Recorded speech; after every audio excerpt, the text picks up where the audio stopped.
Countdown mathematics book 8। आप आ जाइए page number 19, question number 8। If universal set आपके पास गिवन है u इज इक्वल टू, ठीक है, 1 2 3 4 5। ए का सेट गिवन है a is equal to 1,3, b is equal to 2,4, c is equal to 5। ये आपके पास जो है चारों सेट गिवन है, ठीक है।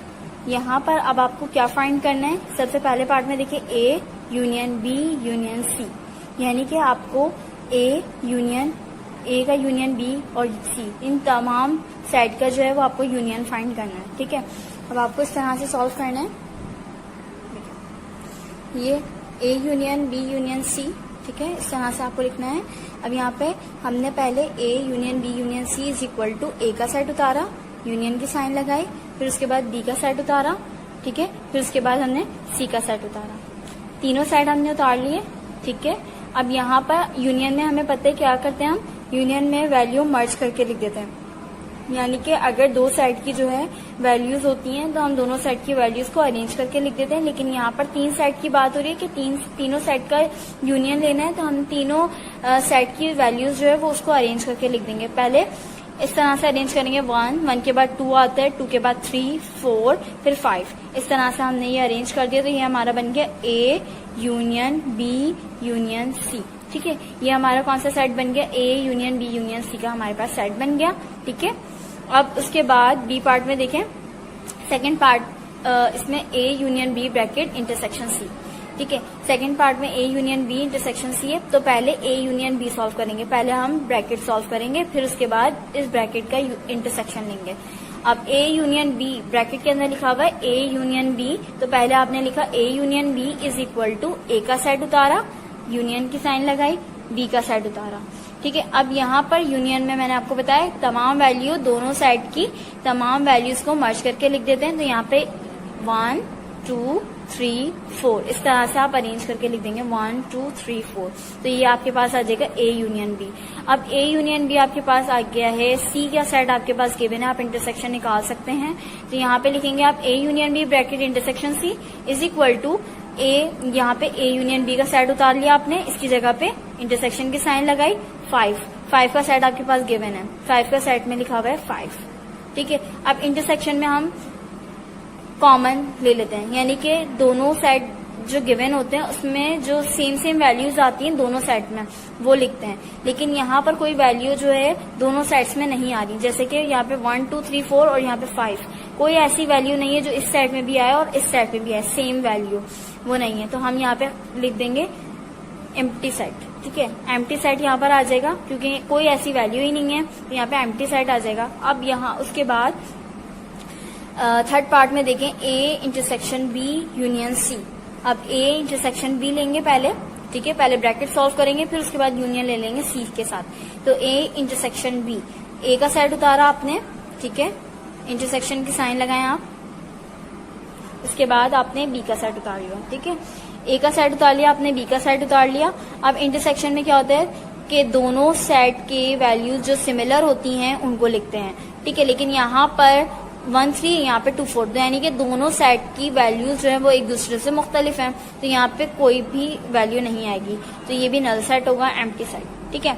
a इंटरसेक्शन b, अब a इंटरसेक्शन b हमारे पास है, आ गया नल सेट, और यूनियन c का सेट आपके पास गिवन है, तो यहाँ पे क्या लिखेंगे, नल सेट यूनियन c। तो c का सेट आपके पास गिवन है 5, आपने लिख दिया। यूनियन में तमाम वैल्यू मर्ज करके लिख देते हैं, तो यहाँ पे कोई सेट गिवन ही नहीं है, ठीक है। यहाँ पे 5 है, तो हम यहाँ पे लिख देंगे 5, ठीक है। यहाँ पे इसका आंसर आ गया 5। अब उसके बाद ये देखें, इसके बाद आपको 4 5 6 पार्ट आपको खुद करना है। अब यहाँ पे लिखा हुआ है draw Venn diagram of each of the above. अच्छा, मैंने आपको जो 1 2 3 पार्ट करवाया, मैं इसकी वेन डायग्राम आपको सिखाती हूँ, ठीक है। वेन डायग्राम ये देखें, बी पार्ट में लिखा हुआ है वेन डायग्राम, ये फर्स्ट पार्ट की है वेन डायग्राम। अब उसमें है लिखा हुआ कि हमें a, b और c का यूनियन लेना है, ठीक है। ये a, ये b और ये c, ये a का सेट है 1 3, ये a का सेट है, ये b का सेट है, ये c का सेट है, और तमाम सेट का जब हमने यूनियन लिया तो हमने तमाम वैल्यू लिख दी, तो हम यहाँ पे पूरे को फिल कर लेंगे। ठीक है, तो ये इसका बन गई वेन डायग्राम। उसके बाद अब आपको मैंने सेकंड पार्ट समझाया था। सेकंड पार्ट में मेरा क्या आंसर आया था, मेरा आंसर आया था एम्प्टी सेट, यानी कि कोई भी वैल्यू नहीं आई थी। तो आपको पता है कि इंटरसेक्शन में जो है वो सिमिलर लेते हैं, लेकिन इन दोनों में कोई सिमिलर ही नहीं है। ठीक है, 1 और 3 और 2 और 4, ये देखें। पहले आपने यूनियन लेना है, बल्कि आपने यूनियन लेना है तो 1,3 और 2,4, 1,3, 2,4 इस तरह से आपने इसका यूनियन ले लिया, तो यहाँ पे तमाम वैल्यू आ गई, यानी कि ये वाले सेट की भी वैल्यू आ गई और ये वाले सेट की भी वैल्यू आ गई जब आपने यूनियन लिया। उसके बाद जब आप इंटरसेक्शन लेंगे तो आपके पास कोई भी सिमिलर वैल्यू नहीं आएगी, या खाली आ जाएगा सेट आपके पास, तो यानी कि यहाँ पर ये बिल्कुल खाली। ठीक है, यहाँ पे कोई भी वैल्यू नहीं आई, तो इसलिए हम इसको खाली छोड़ देंगे, क्योंकि इसका आंसर जो आया है वो आपका पास आया है एम्प्टी सेट। ठीक है, उसके बाद थर्ड पार्ट। ठीक है, तो इसका आंसर जो है वो आपके पास एम्प्टी आया है, तो यहाँ पे इन तमाम जो है इसमें तमाम एलिमेंट्स यानी तमाम सेट में जो हम कलर नहीं करेंगे, क्योंकि इसका आंसर आया एम्प्टी। उसके बाद थर्ड पार्ट में यहाँ पर जो हमारे पास आंसर आया है, पहले ए इंटरसेक्शन बी लेंगे। ए इंटरसेक्शन बी में तमाम वैल्यू मर्ज करके लिखते हैं। जो वो ए इंटरसेक्शन बी में जो है जो कॉमन वैल्यूज होती हैं वो लिखी जाती हैं, लेकिन यहाँ पे कोई भी कॉमन वैल्यू नहीं है, ये आ गई एम्प्टी सेट। ठीक है, यहाँ पे एम्प्टी सेट आया। उसके बाद जब आपने यूनियन लिया 5 के साथ इस तरह से, तो यानी यहाँ पे जो है, इसलिए मैंने यहाँ पे 5 को फिल कर दिया, तो आप ये 5 को पूरा फिल कर दीजिएगा। ठीक है, इस तरह से ये 5 पूरा फिल हो जाएगा, क्योंकि यहाँ पे आंसर जो आपके पास आया 5 आया। सेकंड वाले का आंसर आपके पास एम्प्टी आया, तो आपने इसको खाली छोड़ दिया। ठीक है, यूनियन में आपको पूरा फिल करना होगा, क्योंकि इसमें तमाम वैल्यूज लिखी गई हैं। ठीक है, इस तरह से आपको वेन डायग्राम बनानी है। उसके बाद अब आप आ जाएं सी पार्ट पे, प्रूव दैट। अच्छा, इसको भी प्रूफ करना है। सेट गिवन है आपके पास, तमाम सेट गिवन है, यूनिवर्सल कभी ए कभी बी कभी सी कभी, तीनों सेट आपके पास गिवन है। अभी पहले हमें लेना है a complement union B complement is equal to A intersection B का होल कॉम्प्लीमेंट। तो पहले हम इसको सॉल्व कर लेते हैं। ठीक है, इस तरह से सी पार्ट में A complement union B complement is equal to A intersection B का होल कॉम्प्लीमेंट। अब पहले लेफ्ट हैंड साइड हम सॉल्व कर लेते हैं। लेफ्ट हैंड साइड हमने ली A complement union B complement. अब A complement B complement, A complement किसके बराबर होता है, यूनिवर्सल माइनस ए। ठीक है, और बी बराबर होता है यूनिवर्सल माइनस बी। तो पहले हमें u माइनस ए करना पड़ेगा। u का सेट आपके पास गिवन है 1 2 3 4 5। अच्छा, यहाँ पे ए बी सी पार्ट है, तो हम ये तमाम काम जो है ना क्वेश्चन नंबर 8 में जो सेट गिवन है इन्हीं की मदद से ये तमाम काम सॉल्व करेंगे। ठीक है, ये क्वेश्चन नंबर 8 का ए बी सी पार्ट है। तो यहाँ पे 1 2 3 4 5 लिख दिया हमने। उसके बाद माइनस की साइन लगाई। ए का सेट हमारे पास गिवन है 1 3 लिख दिया हमने यहाँ पे। अब यहाँ पर माइनस में क्या करते हैं, माइनस में जो वैल्यू सिमिलर होती हैं उनको खत्म कर देते हैं, यानी कि 1 यहाँ पे 1, यहाँ पे 3, यहाँ पे 3। अब बची कौन सी वैल्यू, 2 4 और 5, तो यहाँ पे आ जाएगा 2 4 5। अब पहले हमने ए कॉम्प्लीमेंट निकाल लिया, अब हम बी कॉम्प्लीमेंट निकालेंगे। B complement is equal to u minus b, तो यूनिवर्सल माइनस बी, तो आपने यूनिवर्सल सेट उतारा, माइनस की साइन लगाई, बी का सेट उतारा, सेम वैल्यू माइनस कर देंगे, खत्म कर देंगे, 2 2 4 4 खत्म हो जाएगी, तो यहाँ पे आ जाएगी 1 3 5। तो यहाँ पे हमने 1 3 5 लिख दिया। ये आ गया बी कॉम्प्लीमेंट, यानी आपके पास आ गया बी कॉम्प्लीमेंट भी आ गया, ए कॉम्प्लीमेंट भी आ गया। ठीक है, अब यहाँ पर अब ए कॉम्प्लीमेंट आ गया, बी कॉम्प्लीमेंट आ गया, अब इन दोनों का यूनियन ले लें। तो ए कॉम्प्लीमेंट लिखा, यूनियन बी कॉम्प्लीमेंट। ए कॉम्प्लीमेंट आपके पास आया था 2 4 5, बी कॉम्प्लीमेंट आया आपके पास 1 3 5। आपने इस तरह से लिखा और यूनियन की साइन लगा दी। यूनियन में हम तमाम वैल्यू को मर्ज करके लिख देते हैं और अरेंज भी करते हैं। तो हम पहले लिखेंगे 1 2 3 4, रिपीट जो होंगे उनको एक बार लिख देंगे, यहाँ पे आ जाएगा 5। तो हमारे पास आ गया a complement union B complement, इस तरह से। उसके बाद राइट साइड, इसके बाद अब हम राइट साइड सॉल्व करेंगे। राइट साइड है ए इंटरसेक्शन बी का whole complement, a intersection B का होल कॉम्प्लीमेंट। तो ए इंटरसेक्शन बी, पहले ए इंटरसेक्शन बी लिखा। ए का सेट है हमारे पास 1 3, इंटरसेक्शन की साइन लग गई, 2 का सेट है 2 4। बी का सेट है 2,4, ठीक है। अब यहाँ पर ए इंटरसेक्शन में हम क्या करते हैं कि दोनों सेट की जो सेम वैल्यूज हैं उनको लिख देते हैं, ठीक है। लेकिन यहाँ पर दोनों सेट्स में कोई वैल्यू सिमिलर नहीं है, यहाँ पे 1 3 यहाँ पे 2 4 है, तो यहाँ पर जो है हमारे पास कुछ भी नहीं आएगा, खाली सेट आ जाएगा, ठीक है। इसके बाद यहाँ पे खाली सेट आ जाएगा, कुछ भी नहीं आएगा, ठीक है। अब यहाँ पर जो ए इंटरसेक्शन बी का होल कॉम्प्लीमेंट, अब यहाँ पर इसमें इसका फॉर्मूला होता है u minus a intersection b. A intersection b हमारे पास गिवन है खाली सेट, उसके बाद यूनिवर्सल सेट हमारे पास गिवन है 1 2 3 4 5, ठीक है। अब u minus a intersection b, a intersection b लेंगे, ए इंटरसेक्शन बी हमारे पास गिवन है, नल सेट है वो हमारे पास, और यहाँ पे ये। अब इसमें से वैल्यू को जो सिमिलर माइनस में हम क्या करते हैं, जो सिमिलर वैल्यू होती है उनको माइनस कर देते हैं, जो बची हुई वैल्यू होती है वो लिख देते हैं। अब यहाँ पर तो कोई वैल्यू सिमिलर है ही नहीं जो हम कट करेंगे, यहाँ पे तो सारी वैल्यू जो है वो सेट की बची हुई है, तो यहाँ पे लिख देंगे 1 2 3 4 5। अब यहाँ पे देखें ए इंटरसेक्शन बी का होल कॉम्प्लीमेंट, इसका आंसर है 1 2 3 4 5, और हमारे पास लेफ्ट हैंड साइड का आंसर आया था a complement union B complement 1 2 3 4 5। तो यानी कि ये प्रॉपर्टी यानी ये बिल्कुल सही लिखा हुआ है, इसको हमने प्रूफ कर दिया कि a complement union B complement is equal to A intersection B का होल कॉम्प्लीमेंट, ठीक है। इसी तरीके से आपको ये वाला पार्ट भी करना है।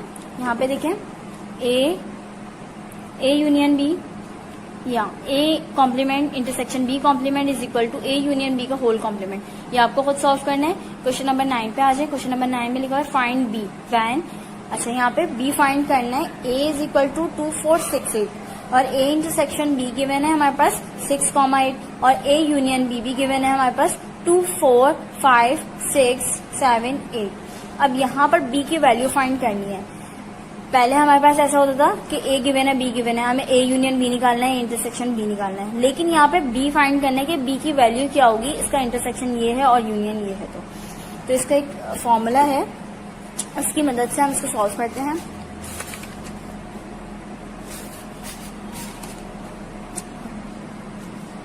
यहाँ पे देखें ए यूनियन बी में से हम माइनस करेंगे ए को, ए यूनियन बी का सेट भी गिवन है हमारे पास, ए का सेट भी गिवन है हमारे पास, यूनियन लेंगे ए इंटरसेक्शन बी भी गिवन है।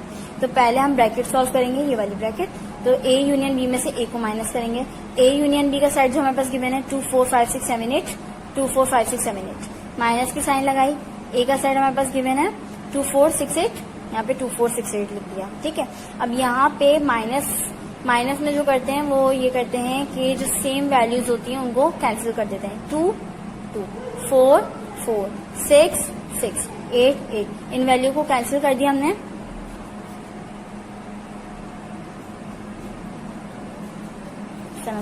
अब जो इस सेट की वैल्यू देखें कौन कौन सी बची है, 5 और 7। इस सेट में नहीं देखेंगे, माइनस जब करेंगे तो हम सिर्फ और सिर्फ इस सेट को देखेंगे कि इस सेट में कौन सी वैल्यू बची है, सिर्फ वही लिखेंगे।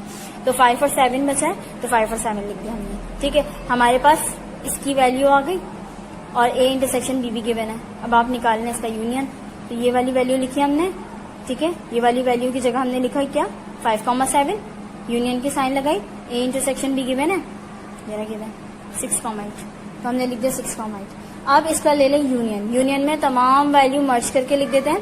पहले आता है 6 5 5, फिर 6, फिर 7, फिर 8, यहाँ पे हमने लिख दिया, ठीक है। तो हमारे पास आ गया 5 6 7 8, ये हमारे पास बी है, ठीक है।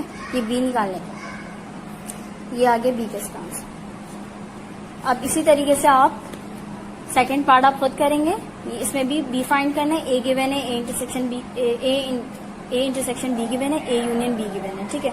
आपको बी फाइंड करना है। उसके बाद क्वेश्चन नंबर 10 है fill in the blanks by is equal to और not equal to and not equal to and make this statement true. अच्छा यहाँ पे लिखा हुआ है, यहाँ पे तकरीबन 5 पार्ट्स आपके पास गिवन है। इसमें लिखा हुआ है, फर्स्ट पार्ट में देखें, इसमें लिखा हुआ है ए यूनियन बी किसके बराबर होता है, और a union b dash b union a. तो ए यूनियन बी हमें ये मालूम है कि ए यूनियन बी बराबर होता है बी यूनियन ए के, ये हमने प्रॉपर्टी पढ़ी थी, ठीक है। तो यहाँ होता है ए यूनियन बी बराबर होता है बी यूनियन ए के, ठीक है। ये कम्यूटेटिव प्रॉपर्टी हमने पढ़ी थी। इसके बाद ए यूनियन फाई, अब यहाँ पे लिखा हुआ है ए का एक सेट गिवन है और एक फाई का जो है वो एकदम खाली सेट होगा, ठीक है। तो अब यहाँ पर अगर मैं ए यूनियन फाइव लूंगी तो ए का अगर सपोज कर ले 1 2 सेट है और फाइव में कुछ भी नहीं है, तो मैं जब इसका यूनियन लूंगी तो मेरे पास 1 2 ही आएगा, यानी ए सेट ही आएगा। तो यानी कि ये भी बराबर है, ये बराबर है इसके, ठीक है। अच्छा, यहाँ पे 5 यूनियन ए, बात देखिए यहाँ पे 5 यूनियन ए बोल रहे हैं, लेकिन ये बोल रहे हैं कि 5 के बराबर है, यानी कि इसमें आंसर 5 आएगा। यानी कि अगर हमारे पास ए का सेट है 1 2 और 5 का सेट है खाली, ठीक है, अब 5 का सेट है तो हमारे पास खाली 5 आएगा, ए नहीं आएगा, तो यहाँ पे ये रॉन्ग है, ठीक है, ये नॉट इक्वल्स टू, यानी कि ये चीज इस चीज के बराबर नहीं है। उसके बाद यहाँ पे लिखा हुआ है ए यूनियन ए डैश ए। अगर ए यूनियन ए जो है उसका आंसर ए आए तो वो बराबर है या नहीं, तो ए और ए अगर दोनों सेम सेम हों तो यानी कि इसका आंसर भी ए आएगा, तो ये इक्वल है, ठीक है, A union A equal to A. अब यहाँ पर if A union B is equal to B, A union B लिया हमने तो आंसर बी वाला जो सेट है वो पूरा आ गया। And if a intersection b is equal to b, और जब हमने ए इंटरसेक्शन बी लिया तब भी बी वाला आंसर आ गया, यानी कि यहाँ पे 1 2 लिखा हुआ है, यहाँ पे 1 2 लिखा हुआ है, तो हमारे पास आंसर आ गया 1 2, सेट आ गया 1 2, तो यानी कि ये बी वाला सेट है।